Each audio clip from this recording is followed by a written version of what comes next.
BNP সমর্থিত রাষ্ট্রপতি পদপ্রার্থী মির্জা ফখরুল ইসলাম আলমগীর ও 11 দলীয় জোটের প্রার্থী অলি আহমদের মনোনয়নপত্র বৈধ ঘোষণা করেছে নির্বাচন কমিশন।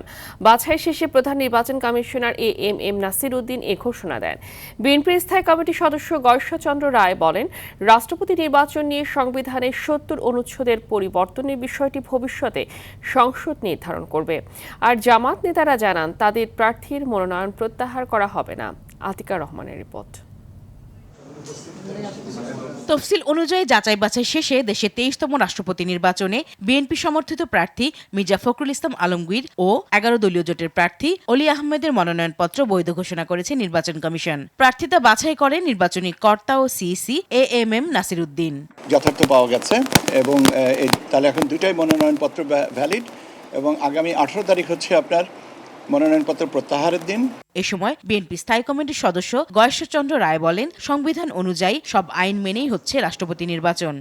আমাদের প্রার্থী মির্জা ফখরুল ইসলাম আলমগীর 23তম বাংলাদেশের রাষ্ট্রপতি নির্বাচনের প্রার্থী হিসেবে বৈধ ঘোষিত হয়েছে। এখন আমরা অপেক্ষায় থাকব 20 তারিখে নির্বাচনের জন্য। না, বড় বাধা কি বাধা না, আমার প্রচলিত সংবিধান অনুযায়ী আমাকে পথ চলতে হবে।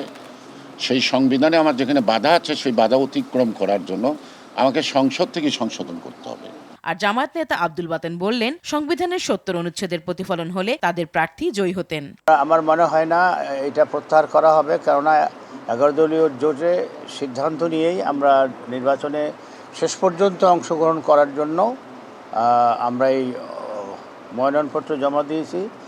আমরা চাই যে দীর্ঘদিন পর যে রাষ্ট্রপতি নির্বাচনের যে প্রায় 30-35 বছর পরে নির্বাচন হচ্ছে, গণতান্ত্রিক ধারাবাহিকতাটা বজায় থাকে, এটা আমরা চাই। 18 আগস্ট বিকেল 4টা পর্যন্ত প্রার্থিতা প্রত্যাহারের সময় নির্ধারণ করা হয়েছে। 20 আগস্ট সংসদ অধিবেশন কক্ষে রাষ্ট্রপতি পদে ভোট গ্রহণ অনুষ্ঠিত হবে। সংসদ সদস্যরা ভোটে অংশ নেবেন।